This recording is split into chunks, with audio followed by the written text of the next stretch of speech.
Hey, welcome back to Facts at Five, everyone.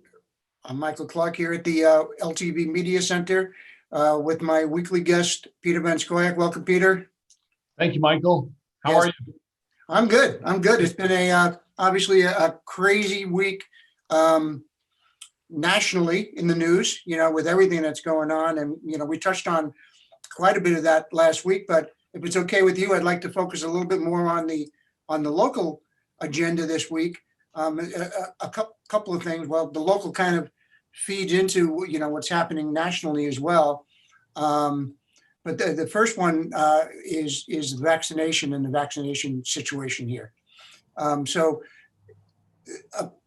they opened a mass vaccination site at Jones Beach yesterday on Thursday, and they're there for by appointment only, and New Yorkers can determine their eligibility and provide a provider to receive their first dose through the state's Am I Eligible app, or calling the New York State vaccination hotline, excuse me.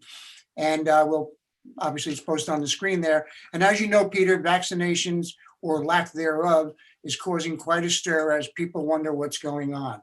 And I notice on social media and things like that, and where you've actually been involved even, the first thing we tend to do, I think, as people is like, if we're not getting it or we're worried about it, the first thing we do is we lash out at the local government when it's clearly something that probably should have been handled by the local and state governments first. But that's, a whole nother conversation. And I know that you and your team have stepped in and brought local testing to East Hampton when you weren't satisfied with what the county and state were doing to provide that for all the folks on the East End. And that's going really well. But this is a much tougher issue, I think, and a lot more moving pieces, I would imagine, in order for you guys to manage. But is there any similar plans for vaccinations on the East End that you're aware of or you're working on?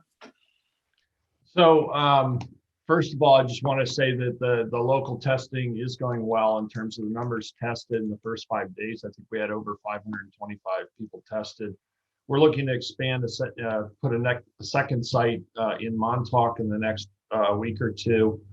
But back to the vaccine, it became really apparent to, I think, many of us who've been following the rollout that the first problem is there just simply isn't enough vaccine. New York State is being allocated only 300,000 doses per week, and the vaccine requires 2 shots in order to be fully effective, and that's what it was approved for, a 2-shot regime. There's 7 million people now currently on the list of eligible people to receive the vaccine. It would take 23 weeks just to give the first dose to those 7 million people. So that's really the primary thing that's really holding things up.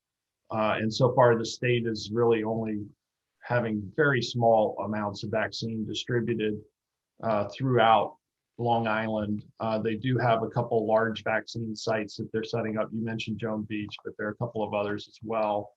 We understood that it would be really important for us to prepare ahead of time a location where we could have large numbers of people come to get vaccinated. Right now we probably have over 75,000 people living in town instead of around 23.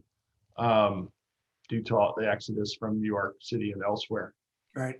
So, as I said in my State of the Town address back on the 5th, we had been making plans to open up the CDCH building. I've been in contact and had several meetings with local medical professionals, the Healthcare Foundation. I've been speaking to Southampton Hospital. Part of the rollout is that while people may have been concerned that people wouldn't take the vaccine originally, I think the vast majority of people now feel comfortable and confident in the vaccine, and they want it as soon as they can get it. Right. We all want to put this nightmare behind us. Sure. And the vaccine is really, our best hope to do so. So, we have this huge pent up demand. And then, the governor on Friday said, well, we're going to start making phase 1B eligible, which includes, another several million people. Originally, it was just frontline healthcare workers and those living in nursing homes or working in nursing homes. That list got expanded quite a bit. And then he said, and starting Monday, you'll be able to call and by the way, we're going to let pharmacists administer the vaccine, and you can call your local pharmacist or physician. Well, the phones rang off the hook, and many of the pharmacists couldn't even keep up with the call volume. Meanwhile, none of these professionals even have access to the vaccine yet. So it created a lot of havoc. We're trying to help people understand that this is going to take a while, and there's nothing we can really do until more vaccine gets distributed. But it is important for us to set up a vaccine site here in town, and we think as early as the end of next week, we could be well situated to receive and administer vaccine when it comes. I just want to caution everybody that this is not like the flu vaccine. It's extremely complicated. The Pfizer vaccine will not be administered here locally. The requirements for, the sub-zero freezing, something like you need a -110 freezer. Those are very hard to come by. And there's a very limited number available. So the Moderna vaccine will be the one that will be most likely administered here. It is 2 doses.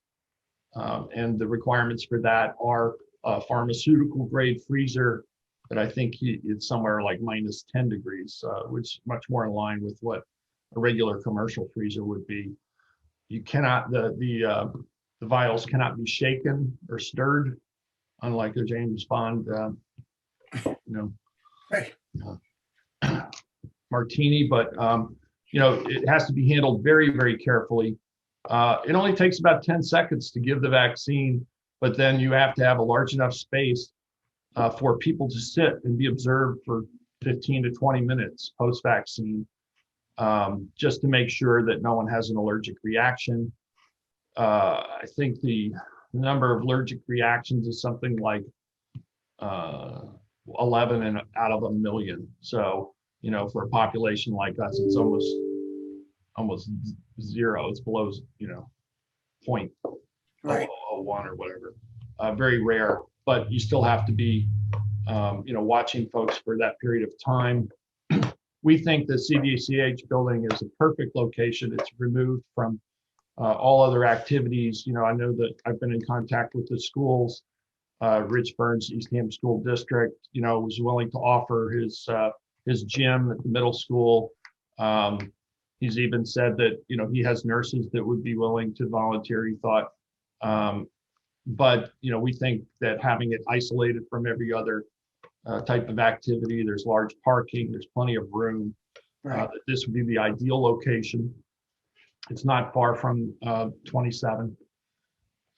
So there's that. And then the other effort that we're getting ready to undertake is to really sign up volunteers, people who would be willing to help direct traffic, people who would be willing to help sign people in, to do clerical work in terms of logging the information about patients and the administration of the vaccine has to be uploaded on multiple sites online.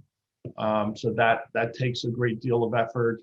Again, the actual administering of the vaccine, one doctor can give a shot, every probably 10 seconds or so. Right. 30 seconds max. Somebody is there assisting with the preparation of the vaccine. Yeah, that's what I think. But a lot of the other infrastructure is going to take a lot more work. So we're gearing up for that because when, we want to be ready to go as soon as we do have vaccine available, which may be several weeks. The other side, the coin to think about is that, Johnson & Johnson has a single dose vaccine, which is working its way through the approval process. So, once that becomes available, that will help greatly. Also, I think production of the Moderna vaccine will be increasing. We'll have a new administration in Washington. There is a large number of vaccine being withheld that will be released, I think, shortly also. There's something like 30 million doses, but even 30 million doses across 50 states, that's less than 1 million doses a week. So you can see this is going to take some time. We urge people to be patient. If you sign up on the state site and you get an appointment, even if you have to travel to Jones Beach or somewhere to get it, I recommend that you work out a way to get there and get that vaccine. Don't pass up your opportunity, no matter who you are. If you're thinking that, well, I'd rather somebody else get the vaccine, unless you're planning on staying in your house and isolated from everyone, that's not helping. Everybody who has an opportunity to get the vaccine should do so at their earliest opportunity. At the same time, remember, this is going to take a while, and be patient. Well, thanks, Peter. That's great information, and it's good to know that you guys are getting prepared behind the scenes, and it's kind of out of your hands at this point. But we appreciate it, and folks, you can continue to tune into LTV. Peter's team provides us weekly and daily with not only COVID information, but the vaccination information. We put it up on the crawl on a daily basis, so you can continue to come and just check us out every once in a while just to see what's going on. And thank you and your team, Peter, for doing that. Thank you, Michael, for doing that. I just want to say again, I urge everybody to go to the state website, and I know you're putting the information up. It's also on the town website.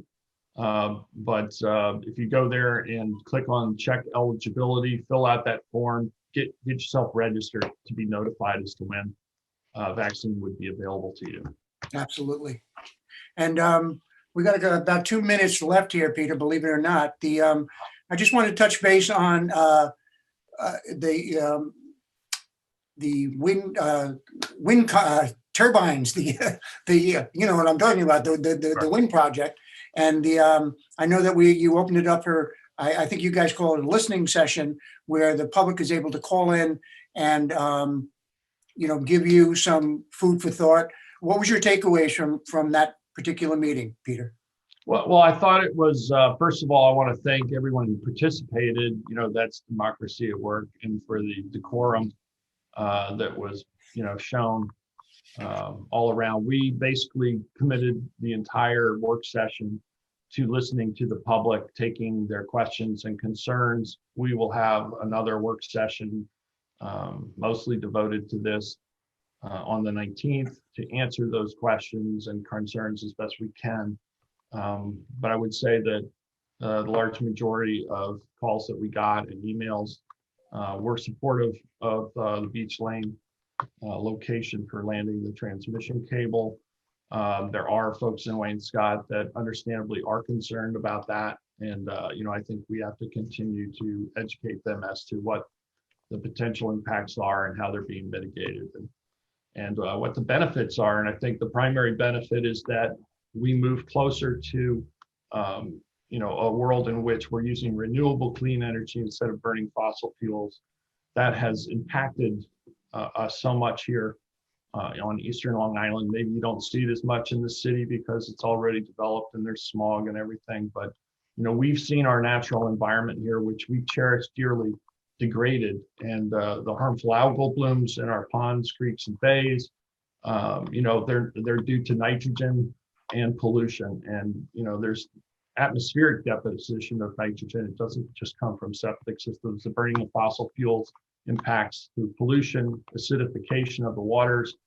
That affects our shellfish production, finfish, the whole ecosystem. And with warming temperatures, more severe storms, we've seen a lot of wind this year, a lot of trees going down, power outages, some pretty drastic changes in weather. Winter pastimes like ice skating and ice boating are no more. Those were things you could count on, for maybe even 6 weeks in the winter time of ice skating and ice boating on the bays.